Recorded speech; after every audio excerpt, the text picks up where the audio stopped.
Welcome back again to my channel. So for today's video vlog guys, share ko naman sa inyo yung mga na-haul ko sa Walmart using the Ibotta app rebates. So yung haul na to guys, meron akong bonuses na kino-complete. Is yung doubling the cash bonus. $10 yon, merong 40 offers. So medyo madami naman yung offers guys. So hindi ko siya ma-reach yung 40 offers na yon sa haul na ito.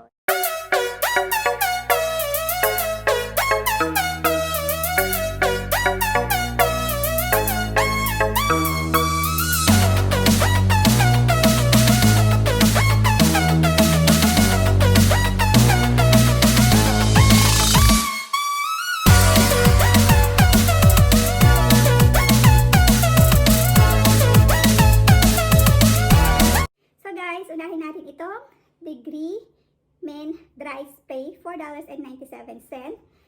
So, $1.25 ang rebate nito sa Ibotta. And then itong Degree Women Dry Spray, $4.97 din. And yung dalawang yan is $9.94.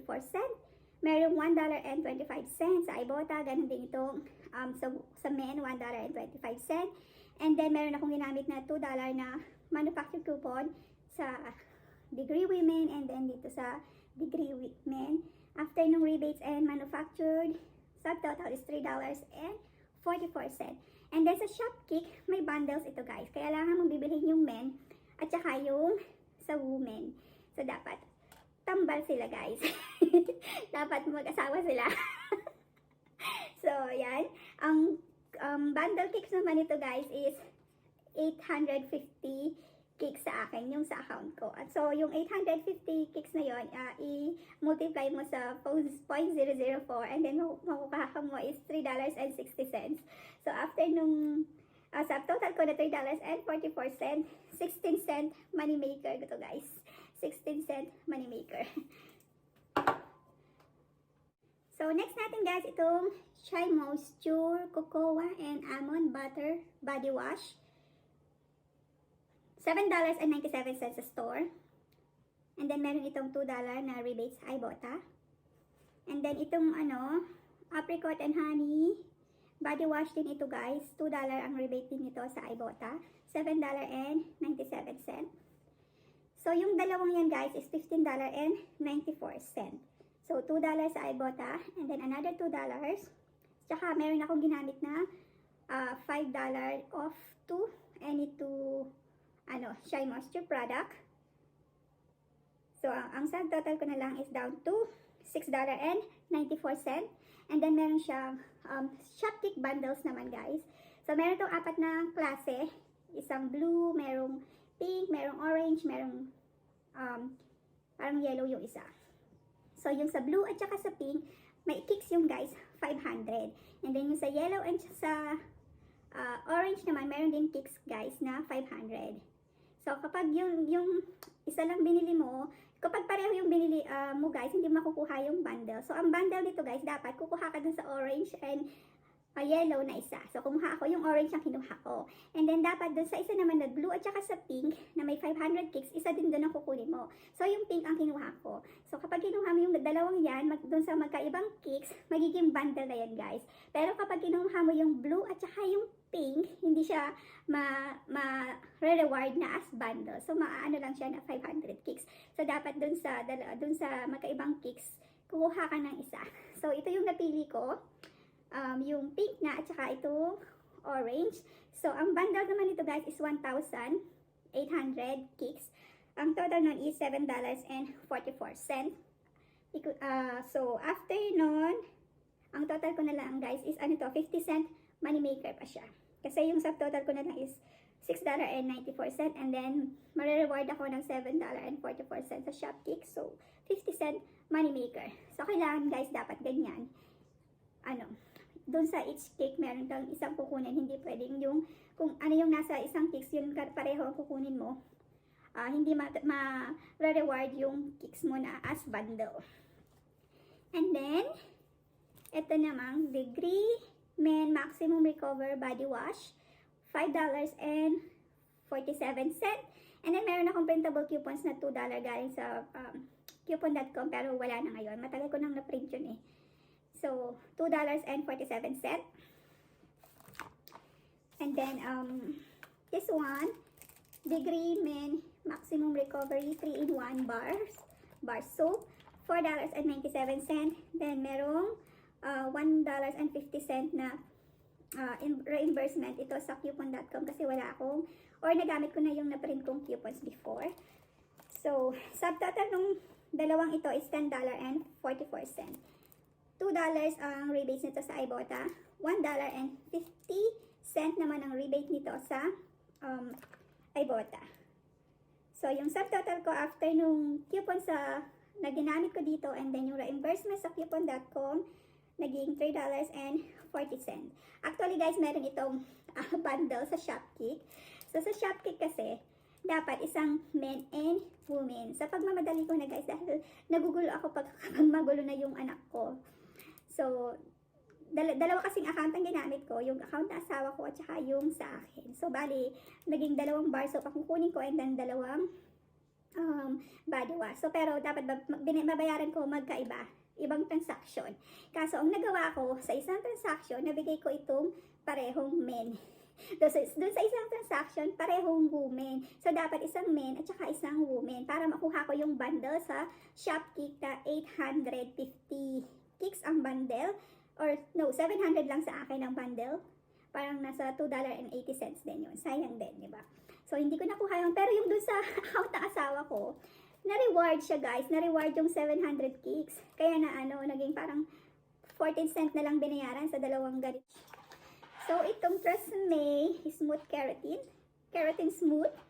Sa Shopkick din ito. Then, meron ako nakitang pili na coupons na nakadikit dyan. So, ginamit ko yung isa. $1.50 yun.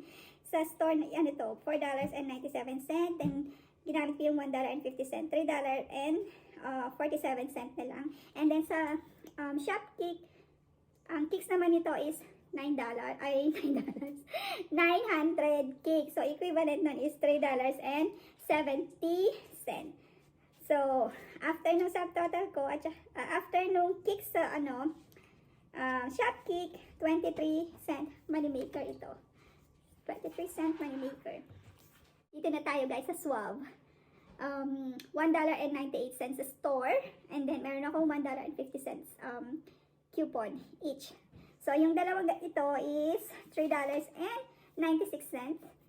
So, yung $1.50 na coupons down to 96 cents na lang itong dalawang to. And then, sa Fetch Reward, ayan guys, kung wala pa kayong Shopkick and Fetch Reward, pwede nyo gamitin yung mga referral code ko guys. Nandyan sa screen para maka-earn na rin kayo ng points or mga kicks. So, submit ko sa Fetch Reward. 750 points each. So, limit na sa akin is 5. So, dalawa pa lang yung binili ko. So, $7, 750 points isa. Saka isa. So, 1,500 points. Equivalent nun is $1.50. So, after nung sa Fetch Reward, 54 cent money maker guys ito. Diba guys, naka-free na ako. Meron pa akong money maker. And then goes to balik bayan back na naman ito guys. So, ganyan ako guys, nag-enjoy ako. So, next natin guys, itong Gillette. Ayan. $1.97. And then, $1 ang rebate dito sa Ibotta. So, 97 cents. And then, sa Shopkick, 400 kicks naman ito. So, equivalent noon is $1 and parang $1 and 60 cents. So, 63 cent moneymaker itong Gillette na ito. Ang cute pero moneymaker siya guys. And then, itong Old Spicy Spray, body spray naman siya. Aluminum free. $5.47 sa store. Dalawang rebates ang naka-attach dito. Dalawang tig $2. So, naging down to $1.47 lang itong Old Spice. And then, meron akong binili din na Reese. Ayan, lagay ko na lang Raisin Nets. Raisin Nets. Lagay ko dyan guys sa screen. Kasi nakain na guys. Ano siya, 98 cents sa store. Then, 25 cents ang kanyang rebate sa Ibotta. So, 73 cents. And then, meron din Nutella to go. May maliit na pouch na galing ng bread. Meron siyang pretzel sa loob. So, ayan siya guys. $1.48 sa store. 50 cents ang rebate. So, 98 cents na lang. And then, kumuha din ako ng Ferrero. Yung single na Ferrero, meron siyang tatlong Ferrero. Parang big. $1.48 $1.24. And then, wala siyang rebate sa Ibotta. So, 5 yung kinuha ko noon, $6.20. Sa checkout, 51 naman to guys. Limit ko is 5. So, $1 each. So, pwede ako magsabit ng 5. Kaya, kinuha ko na yung 5. So, $5 ang nabawas dun sa $6.20. So, $1.20 na lang yung 5 Ferrero. So, diba? Sa pera Ferrero. Naubos ko na guys. Then, yung Nivea Breathable Lotion, guys, $5.48 sa store, $2 on rebate, then $2 yung aking printable coupon, subtotal $1.48. Then, itong Kellogg's Rice Krispie Treats, $1.18, 25 cents naman ang rebates nito. After the rebates, 93 cents na lang. So, yun guys, nung nagsabit ako sa Ibotta, complete ako ng 13 offers kasama yung isang giveaway. And then, naka-earn ako ng $18. And then, sa Shopkick, naka-earn ako ng $16.20. So, expected ko na ma-earn ko dapat doon is parang nasa 18 or 20 dahil dito sa degree. Kaso, hindi sila mag-asawa guys. Hindi ko nakuha. And then, $1.58 sa fetch reward dahil dito, and then may 8 cents pa siyang kasama. And then $5 siya check out 51 dahil dun sa Ferrero. So total ng mga na-earn kong points, rebates, and kicks, $40.78. So subtotal lahat guys nung nabili ko $50.96. So, yung $50 ko and 96 cents, wala pa yung tax, guys. Yung amount lang ng mga items na binili ko. And then, after, coupons, yung $50.96. After coupon na yon. So, after ng mga rebates, yung subtotal ko is down to $10.18. $10.18, guys. Ito na. Tsaka yung mga snacks na nakain na namin. So, not bad. Parang gusto ko rin i-try itong Shy Monster. Bago to. Halos bago naman pating degree. Kung ano yung may mga bago sa store, yun ang nilalabas nila sa Ibotta. Nilalagyan nila ng rebates. So, that's all for today guys. Thank you for watching. See you on my next vlog. Bye-bye!